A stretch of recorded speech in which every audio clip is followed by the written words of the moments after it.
All right, everybody. Well, welcome to Create Your Best Chapter. I'm so excited to be here today with my guest, Lisa James. And before I get into our conversation, I just wanted to welcome you to my podcast, to my show. Um, my intent in having these conversations is to have other amazing women share their story around job loss or divorce and share their wisdom, share what they've learned, and also share how they're helping other people that are going through similar situations. I think it's so important to come together, to know that we're not alone, and to learn from each other, and also to encourage each other and to support each other as people who have gone on this journey and on this path to help guide others who are currently on that journey. So, Lisa, I'm so happy to have you here today. Well, thank you for having me. Yeah. So, why don't you introduce yourself and just let people know what it is that you do? So, my name is Lisa. I am a certified high conflict divorce coach. My company is Divorce Conflict Solutions. And essentially, I am the bridge between your lawyer and your therapist. So, I offer a variety of different services for individuals who are either co parenting with somebody who's challenging or the challenges of divorce. Hmm. I really want to get into that. What does high conflict mean, and how you help your clients? Because unfortunately, there are so many people who are in these high conflict situations. But first, I want to really delve into a little bit into your divorce journey, and if you wouldn't mind sharing a little bit about what your story is around divorce. So, I I guess I was with my ex-husband when I was 15 years old, so quite young. We had a very turmoil relationship. There was a lot of issues. There was a lot of infidelity. There was a lot of addictions, just toxic. And when it came down to, I never really wanted a divorce. I wanted to try to make everything work as much as I could for the children's sake. And it came down to where I just could not do that anymore. And so when I went to leave, it was challenging. I felt very much alone. I had no idea where to go. And of course, everybody's instant thoughts were, you have to get a lawyer. And while I loved my lawyer, he was really good at what he did. What I found was that he wasn't able to help me with the emotional side of the divorce. There was a lot of stuff that my ex and I both did that it was just not good for our kids' sake. But there was no guidance. There wasn't anybody helping me navigate any of this. And so what do? You get a therapist. Well, my therapist, who was also awesome, had no idea the challenges of courts and how surreal some of those situations were, or some of the stuff my ex was doing was certainly not in alignment of what we would have agreed upon when we were together. And so I'm sitting here pulling my hair out, going like, what is going on with all of that? Um, it took us about 5 years, very, very high conflict. We could not be on the same page for anything. I was very much all about the kids. He was very much all about himself. And it affected all of us. It affected my kids. It was affecting my mental health. It was horrible. It was just horrible. And what I discovered was that the courts we're actually making a lot, not even the courts, that's maybe the wrong way to say it, but our lawyers were making things worse by this constant engagement, all these emails back and forth, and hey, why don't you try this or why don't you do this? And everything that was suggested just added fuel to the fire for all of us. Mm. Well, thanks for sharing that. And I just wanted to, I'm curious about the side. You said that there was a lot of emotions going on. What types of emotions did you feel when you were going through this journey? So much anxiety, so much anxiety. I remember one particular time he would wanted to see the kids on short notice. Now we were not in the same city, and so all of a sudden, his idea he wanted to take the kids short notice back to our hometown, and he wanted to take the kids into a situation that was not what I deemed as being safe. And considering the background, considering the circumstances, considering where I felt he was at, I had said no to him. And I ended up getting a message that night that said, you know, mothers who keep their children from their fathers go to jail. And there went my anxiety. And it was, Oh my goodness. I had no idea. Like I was sitting there like, oh my God, what's going on? How can this be? What do you mean moms go to jail? Like your mind just spirals really fast. And that just started an entirely different anxiety, the physical symptoms, laying in bed and wait, terrified what was going on. I was paranoid that he was going to be coming in and kidnapping the kids. I was paranoid that the kids were going to be taken from me, even though I knew I was a good mom. I was the only one providing for these children. I was everything, but there's so much fear. And so once the anxiety kicked in, so did panic attacks. And for somebody and anyone who's new to having panic attacks, you don't understand what a panic attack is. You're dying. You very much are being rushed to emergency room, having no idea what is happening. So from that, I mean, the energy of where I was at was rippling into where my kids were at as well. And so all around, it was just no, it was such a horrible situation. I don't wish it upon anybody. Mhm. Well, that's why you do what you do Yeah. today. How did you deal with that anxiety, or did you? And how have you learned to cope with anxiety since then? It took me a long time to understand what anxiety was. It took me a long time to understand panic attacks. Um, I ended up going back to school to take my psychology, and it was more so through psychology that I actually understood what was happening to the body, to understand some of it was situational, some of it was what I was doing to myself, the mindset, the environment, you know. I had to learn to really take care of myself. I just learned how to work with it. But I really had to study a lot on what anxiety, what panic attacks were, what the energy around that was. I had to learn to put my body back into a safe mode. So the body didn't understand that it was constantly under a threat all the time. Somebody explained to me it was like having a faulty fire alarm, and the batteries just needed to be kind of changed. But until then, like your fire alarm is going off, believing that there's a fire when in fact there really isn't. Mhm. Yeah, and it's really interesting because that word anxiety, we use it a lot in our society, in our world. Everyone has anxiety, right? We have high rates of anxiety, there's anxiety disorder. And so it's interesting that you went back to school to actually learn what anxiety does to your body. And I'm so interested to know what safe mode means and how do you get your body and your mind into safe mode?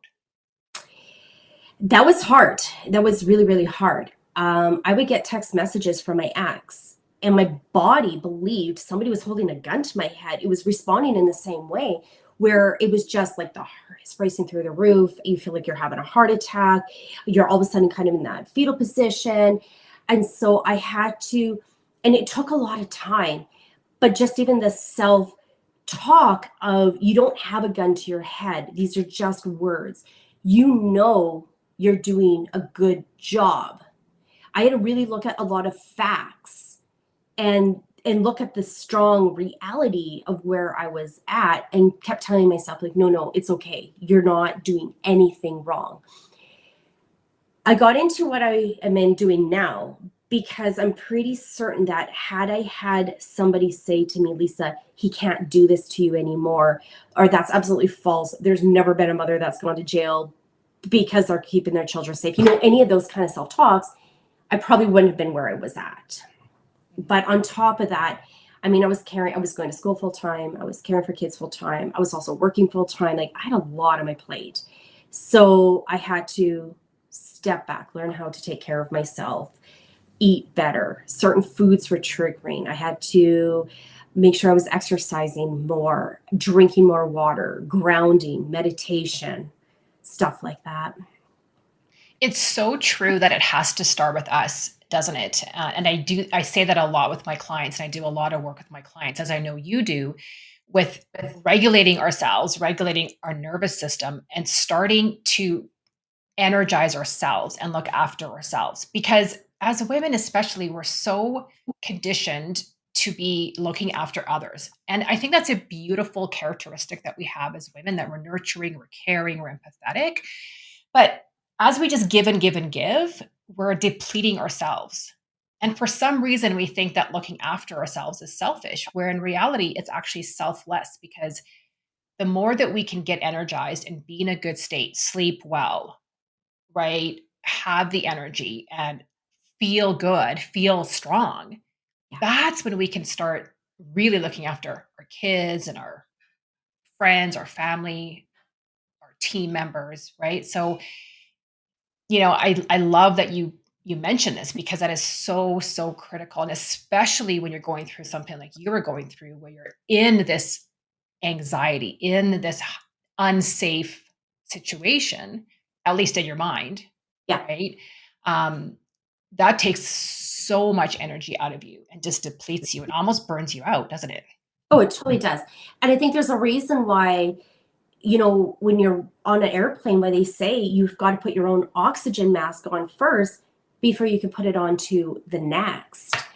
When we're in our right frame of mind, we can tackle whatever is coming our way. But when you're under so much stress, you really don't even think clearly.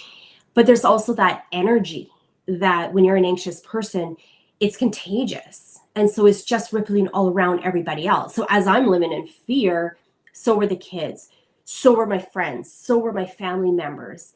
And it wasn't enjoyable for anybody. And there's no real reason for it. But we've got such a fear when we're going through divorce. You're fearful of what people think about you. You're fearful of what you're doing. What's the judge going to say about this? What's the lawyers going to say about this? Are the kids going to be taken from you? I can't tell you how many parents I have spoken to who are the primary parents. They're the parents doing the doctor's appointments, going to school, making sure the kid is well taken care of, inviting the other parent to come in and co-parent. And they're so terrified that the judge is going to tell them what a bad parent they are, and that the custody is going to be taken from them. Well, I can imagine, as a parent, that is your worst fear. Yeah. And I think you're right. When you don't know, I mean, obviously, this is not something that we're just talking about in general conversation.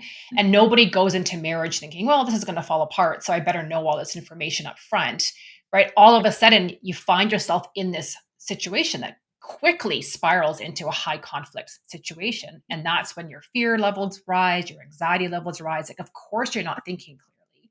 Yeah. And then, right, you think, well, I don't know. So you hear something, or like someone told you you're going to go to jail, and you don't know any better, right? So all of a sudden your brain takes you there. And so it is so important to have that support system around us. And I think we're having a lot more resources coming out, where like what you do, what I do. Like, I know for sure when I was getting divorced, I did feel alone. And I wasn't going through a high conflict situation, but there was still lots of emotions, lots of guilt, lots of shame, lots of uncertainty. And I think having that support network is so, so critical. Um, and I think that awareness piece, like you were saying, like, as soon as you know that, okay, this is my brain being my brain, and anxiety is kind of a normal response, and this is the symptoms of it, then you can maybe start to take yourself out of that a little bit and become a little bit more clear about, okay, what's the next best step for me? Yeah. Well, and so often you feel like you're living in a fishbowl. Everybody's watching you. Everybody's looking to see what you're doing on social media, when you're out with the kids, who you're interacting with, because there's this notion that I have to document everything that person's doing. And so with that, now you feel like you're being tracked everywhere you go. And I don't know if it's necessarily always the truth. There is a lot of stalking, there is a lot of cyberbullying, there is a lot of that for a lot of individuals, or at least my clients. but not everybody is going through that at the same time. But when you're in the court system, not even the court system, when you're in the middle of a divorce, that's kind of where your mindset is at. Everybody's judging me, everybody's watching me. Yeah. And a lot of it, I think we judge ourselves more so than the other people. We're kind of watching what we are doing, right? Oh my goodness, that's so true, right? We're so hard on ourselves. And I wonder why that is. Like, why do you think that is? I wish I had the answers to that. Why our minds go there, why I guess we lose a sense of ourself. We lose some of our power. We lose some of that control. I think, Yeah. yeah, yeah, Yeah, I think, even it's the language that we use, right? Like we talk about our marriage failed, right? Or that person yeah, has a failed marriage, right? And all of a sudden it's like, oh, right, we failed in this. And so I know that's how I felt like, well, I failed in this. So that means something's wrong with me, right? What yes, did I do wrong? yes, And how could I have let myself get to this point? Like, how could this have happened to me? I'm a smart woman. I'm well educated, right? I'm confident, I'm smart, and all of a sudden this is happening to me. And all of a sudden that confidence and that feeling of self-assurance just goes away because you quote unquote failed. yeah, yeah. I very much felt the same way. My parents weren't divorced. His parents weren't divorced. None of our friends were divorced. We were the only ones. And you never go into a marriage believing that you are going to get divorced. So what was wrong with me? Why could I not hold this together? Why did this not work? Yeah. What could I have done better? What could I, maybe if I had said this, maybe if I could have done that, things would have been completely different. Yeah. We definitely start ruminating Yeah. and start over analyzing things And too we much put to that the point where it keeps responsibility, us stuck. we Hmm. put that responsibility on ourselves that we were the ones that needed to fix this, not necessarily that it was two people, that it was maybe just circumstances. There's other outside reasons, right? Yeah, yeah, absolutely.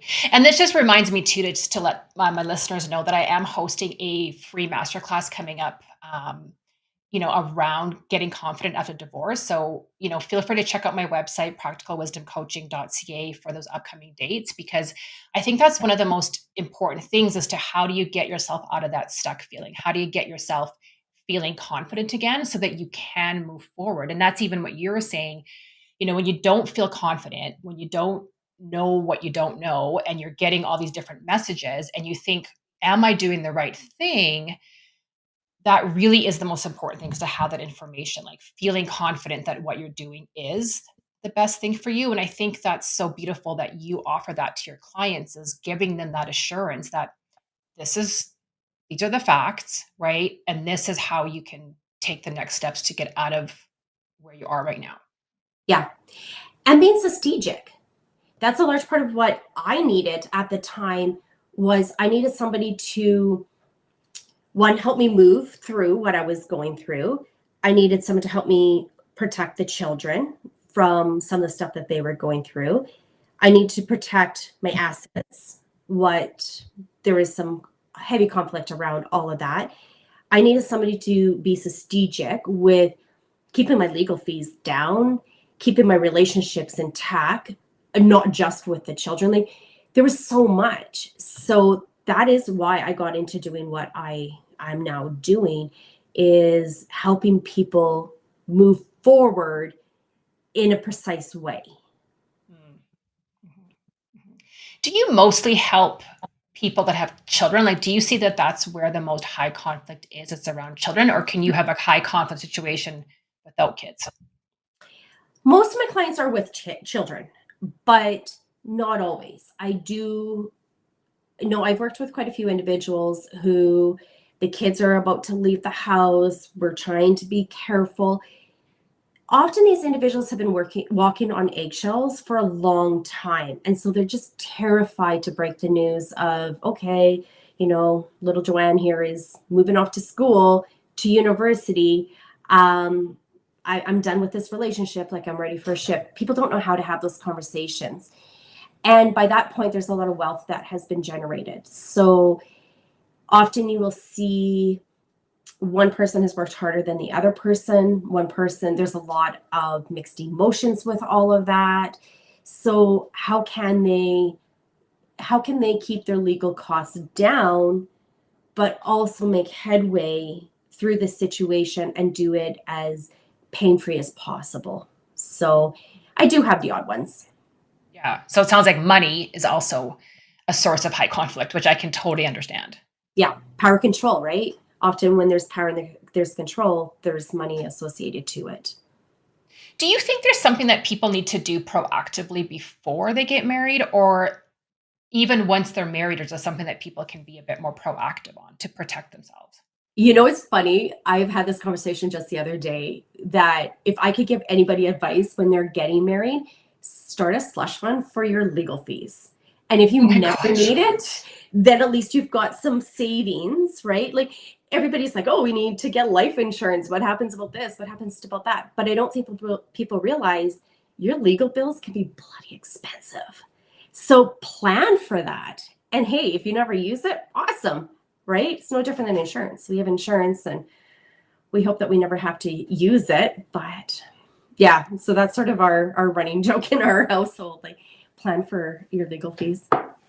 I mean, that's really practical, but I also feel that it's a hard conversation to have. It's almost as tough as having a prenup agreement or a cohab agreement or some sort of agreement in advance. It's challenging to have that conversation, but I believe so necessary, right? So, because again, you just never know, and you can have a conversation, do the paperwork, right, get it all set up, and you don't have to ever think about it Yeah, until hopefully you never have to think about it. But if you do, at least it's there and it's in place.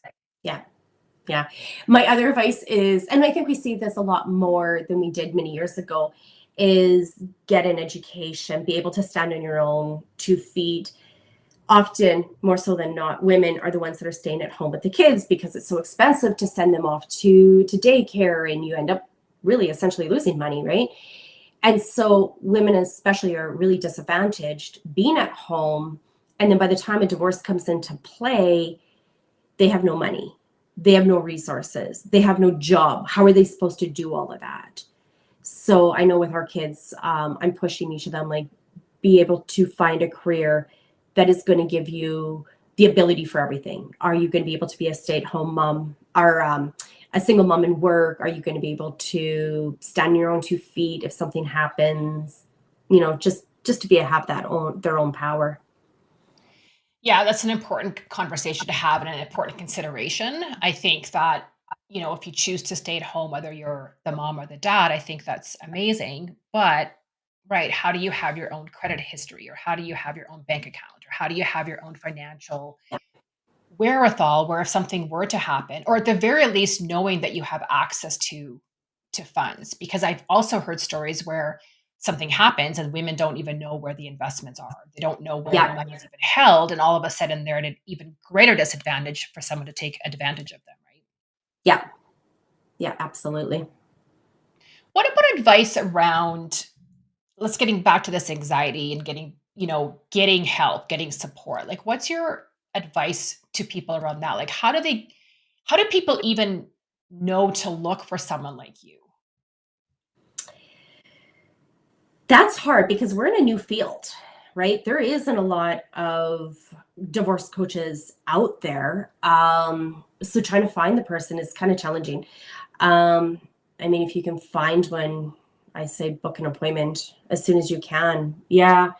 I know there was nothing when I was going through my situation. I really needed a divorce coach that, and even when I initially started off with the psychology journey, it was because there was nobody who was able to help during that situation. So I was looking to focus in on that.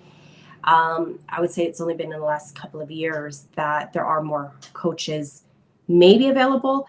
Um, Even in Alberta here, like, I mean, there's not a lot, is there? Yeah. Yeah, there's yourself, there's me. I think there's one or two others, but So how do you actually work with your clients? Because I know for me, my clients tend to be they're sort of a little bit more on the other side of the divorce journey. They've kind of gone through the acute phase, right? They've figured out most of the conflict that's going on, and they're looking to rebuild and create their next chapter. But for you, you're kind of in the thick of things, right? And so are you meeting with them weekly, or is it on a as needed basis, or how do you actually work with your clients? So I've got a couple different options. There's some that just need to have a one-off conversation, or we can chat for a couple of hours, get on board, come up with a bit of a plan, and then they touch base as need. Other clients I have, they use a retainer. So I'm kind of on that speed dial. When things are going south, it's, hey, Lisa, can we have a quick 5-minute conversation? Or, hey, here's an email. Can you help me rewrite this? Um, I have other clients are, okay, I'm meeting with my lawyer. What should I do about this? Other people who can't afford lawyers, I've got lots of resources to help them with that. That if they don't have, if they want to self-represent, I've got means of, I work with a couple individuals who can guide them that way. I've got a lot of resources because when you're in a high conflict situation, no, not even high conflict, divorce, no one two situations is ever going to be the same. So it all depends on what it is that they are looking for. Some individuals are very much in the thick of it. Some are starting off on the journey. Some of them are hoping to come kind of, they've got the court orders, everything's in place, but the conflict is still continuing. The children are struggling. So I'm helping families and get the children more in alignment with them. I'm helping dial down some of that conflict, some of those empty threats, a variety of stuff. Yeah. I think we lost sound.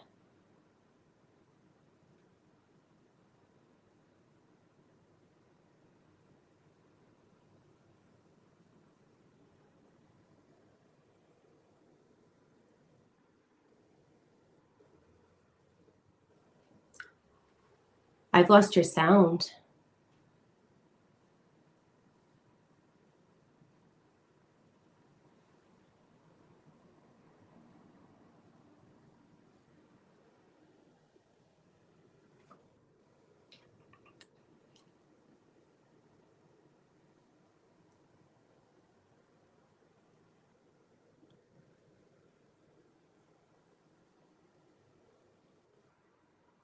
Oh, Vera, I can't hear you.